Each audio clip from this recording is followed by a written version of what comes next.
સરકારમાંથી ભ્રષ્ટાચારનો એક એવો મોટો આંકડો સામે આવ્યો છે જે સાંભળીને સરકારી બાબુઓથી લઈને સામાન્ય જનતાના હોશ ઉડી જશે। જે હા મિત્રો, સરકારી ખુરશી પર બેસીને પ્રજાના ટેક્સના પૈસા ચાવતા વધુ એક ક્લાસ 1 અધિકારીનો પર્દાફાશ થયો છે। ગુજરાત એસીબીએ ઇતિહાસનું સૌથી મોટું અને પ્રચંડ ઓપરેશન પાર પાડીને ગાંધીનગર ઉદ્યોગ ભવનના ભ્રષ્ટ અધિકારી અશ્વિન બી ચૌધરીને રંગે હાથ દબોચી લીધા છે। સોલાર પ્રોજેક્ટની મંજૂરી આપવા માટે લાખોની લાંચનો આ આખો ખેલ કેવી રીતે ચાલતો હતો? સાહેબની સરકારી ગાડી અને ઘરોમાંથી કેટલા કરોડની રોકડ મળી? આવો જોઈએ આ સ્પેશિયલ રિપોર્ટમાં। પણ એ જાણતા પહેલા લલકા ન્યૂઝને લાઈક, શેર અને સબસ્ક્રાઇબ જરૂરથી કરજો। નમસ્કાર, લલકા ન્યૂઝ સાથે હું રિયા રાવ।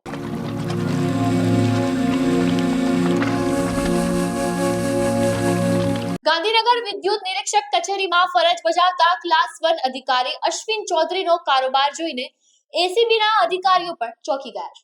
નિયમ મુજબ જે સોલાર પ્લાન્ટની સ્થળ તપાસ કરવાની, આ સાહેબ ત્યાં પગ પણ નહોતા મૂકતા અને ઉદ્યોગ ભવનની ઓફિસમાં જ બેસીને સોલાર કંપનીઓ સાથે લાંચનું સેટિંગ થયું અને ફાઇલો પર સહીઓ થઈ જતી। એસીબીને ચોક્કસ બાતમી મળી હતી કે સાહેબ રોજ સાંજે સરકારી ગાડીમાં લાંચના પૈસા ઘરે લઈ જાય છે। બસ આ બાતમીના આધારે એસીબીએ ફિલ્મી સ્ટાઇલમાં ટ્રેપ ગોઠવી। સૌથી પહેલા તો તેમની સરકારી ગાડીમાંથી 5.51 લાખ રોકડા રૂપિયા અને મોંઘા ગિફ્ટ વાઉચર મળી આવ્યા। પણ પિક્ચર અહીં પૂરું નથી થતું।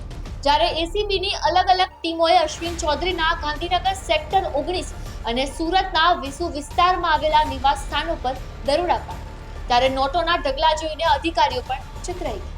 બંને ઘર અને ગાડીમાંથી કુલ મળીને 1.76 કરોડ રૂપિયાની રોકડી અને 88 લાખ રૂપિયાની કિંમતનું સોનું ચાંદી જપ્ત કરાયું છે। કુલ 2.64,97,000 થી વધુનો મુદ્દામાલ એસીબીએ કબજે કર્યો છે અને પ્રાથમિક તપાસમાં જ 3 કરોડથી વધુની અપ્રમાણસર મિલકત પણ સામે આવી છે। આ ભ્રષ્ટ અધિકારીની નોકરીના માત્ર 8 જ મહિના બાકી હતા। નિવૃત્તિ પહેલા જ કરોડો કમાઈ લેવાની લાલચમાં સાહેબે છેલ્લા માત્ર 1 અઠવાડિયામાં જ લાંચ લઈને 100 થી વધુ ફાઇલો ક્લિયર કરી નાખી હતી। એટલે કે રોજની 15 થી 20 ફાઇલો માત્ર લાંચના જોરે પાસ થતી હતી। હવે આ સમગ્ર મામલે ગુજરાત એસીબીના ડેપ્યુટી ડાયરેક્ટર ભારતી પંડ્યા શું કહી રહ્યા છે, ચાલો સાંભળીએ। એસીબીના ફિલ્ડ 3ના પીઆઈ છે પીએન ખોખરા, તેઓને એક બાતમી મળેલ કે ગાંધીનગર ખાતે ઉદ્યોગ ભવન ની કચેરીમાં કામ કરતા મુખ્ય વિદ્યુત નિરીક્ષક છે અશ્વિનબી ચૌધરી, તેઓ જે સોલાર પ્રોજેક્ટ છે તેમાં સ્થળ તપાસ જરૂરી હોવા છતાં સ્થળ તપાસ નહીં કરી અને સ્થળ તપાસ કર્યા વિના એનઓસી ઇસ્યુ કરે છે અને તેમાં મોટા પ્રમાણમાં લાંચ મેળવે છે। આ અંગે બાતમી મળેલી હતી અને આ જે પૈસા છે તેઓ પોતાની સરકારી સ્વિફ્ટ ડિઝાયર ગાડી છે તેમાં રોજે ઘરે લઈ જાય છે તેવી બાતમી હકીકત મળેલી। ત્યાર પછી ફિલ્ડ 3 મદદનીશ નિયામક અશ્વિન પટેલના સુપરવિઝનમાં તેઓની વોચમાં રહેલ અને તેમની ગાડીમાંથી અમને 5,51,730 ની રોકડ અને અન્ય ગિફ્ટ વાઉચરો મળી આવેલ। ત્યારબાદ એમની વિગતવાર પૂછપરછ કરતા તેઓના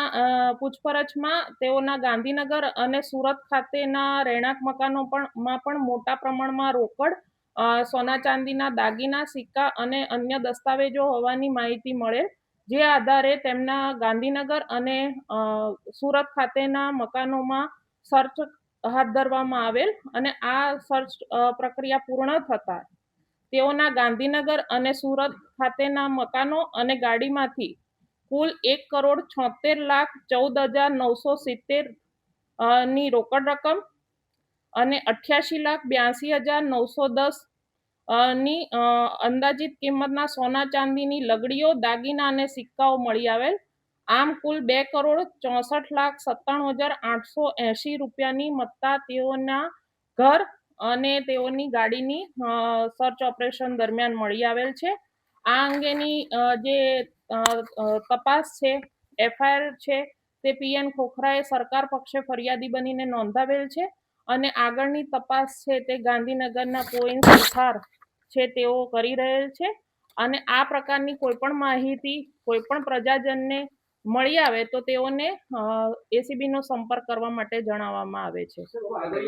આગળની તપાસમાં તેઓના બેંક ખાતાઓની માહિતી મેળવવામાં આવશે, તેઓના અને તેમના કુટુંબીજનના મિલકતોની માહિતી મેળવવામાં આવશે, તેમના લોકરોની માહિતી મેળવવામાં આવશે અને તેઓએ અગાઉ આ પ્રકારની જે કોઈ કાર્યવાહી કરેલ છે, જે ફાઇલો ક્લિયર કરેલ છે, તે ફાઇલો મેળવી અને તેની ઉપર કાર્યવાહી કરી અને તેમણે કોઈ સત્તાના દુરુપયોગની કાર્યવાહી કરેલ છે કે નહીં, સત્તાનો દુરુપયોગ કરેલ છે કે કેમ, તે અંગે પણ તપાસ આગળ કરવામાં આવશે અને સર્વગ્રાહી તપાસ કરવામાં આવશે. તો આ હતા ગુજરાત એસીબીના ડેપ્યુટી ડાયરેક્ટર ભારતી પંડ્યા, જેઓ આ સમગ્ર ઓપરેશનની વિગતો આપી રહ્યા હતા. હાલમાં તો એસીબીએ અશ્વિન ચૌધરીના બેંક લોકર્સ, પરિવારના સભ્યોની કુંડળી ખંખેરવાનું શરૂ કરી દીધું છે. ઉદ્યોગ ભવનની ઓફિસમાંથી તમામ ફાઇલો મંગાવીને ઝીણવટભરી તપાસ શરૂ કરાઈ છે અને આગામી સમયમાં વધુ બેનામી સંપત્તિ બહાર આવે તેવી પૂરેપૂરી શક્યતા દેખાઈ રહી છે. સરકારી તંત્રને ઉદયની જેમ કોરી ખાતા આવા ભ્રષ્ટ અધિકારીઓ સામે એસીબીના પ્રચંડ પ્રહારે સમગ્ર ગુજરાતમાં ખળભળાટ મચાવી દીધો છે. આવા અધિકારીઓને કેવી કડકમાં કડક સજા થવી જોઈએ તે આપ અમને કોમેન્ટ બોક્સમાં જરૂરથી જણાવજો. આપના પોતાના પ્લેટફોર્મ લલકારને લાઈક કરો, ફોલો કરો, સબસ્ક્રાઇબ કરો અને શેર કરો.